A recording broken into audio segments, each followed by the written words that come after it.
அட்டகாசமான சுவையில் சப்பாத்தி பூரி இட்லி தோசைக்கு ஒரு குருமா ரெசிபி தாங்க நம்ம பார்க்க போகிறோம். ரொம்பவே சுலபம் செய்கிறது, டேஸ்ட்டும் சூப்பராக இருக்கும். எப்படி செய்யறதுன்னு பார்க்கலாமா? குக்கரில் 3 டேபிள் ஸ்பூன் அளவுக்கு எண்ணெய் சேர்த்துக்கோங்க. எண்ணெய் காஞ்சதும் 2 துண்டு பட்டை, 2 ஏலக்காய், 4 கிராம்பு, கொஞ்சமாக கல்பாசி கண்டிப்பாக சேர்த்துக்கோங்க. அப்போ தான் நல்லாயிருக்கும் குருமா. 2 பெரிய சைஸ் வெங்காயத்தை இது போல் நீளமான நறுக்கி சேர்த்து நல்லா வதக்கி விட்டுக்கோங்க.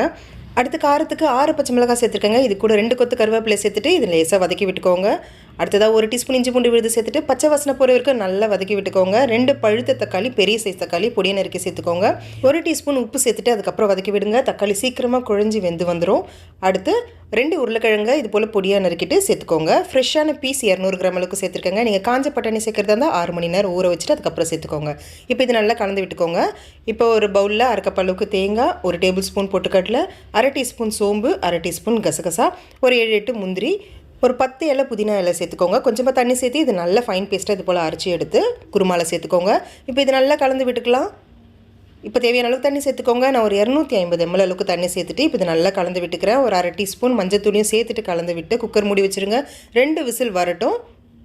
இப்போ ஸ்டீம் இறங்கின பிறகு பொடியாக இறங்கின கொத்தமல்லி தூவிட்டு கலந்து விட்டே இருக்குங்க. செம்ம டேஸ்டியான குருமா ரெசிபி ரெடி. கண்டிப்பாக மிஸ் பண்ணாமல் ட்ரை பண்ணி பாருங்கள். பிடிச்சிருந்தா லைக் பண்ணி ஷேர் பண்ணுங்கள். Thank you friends.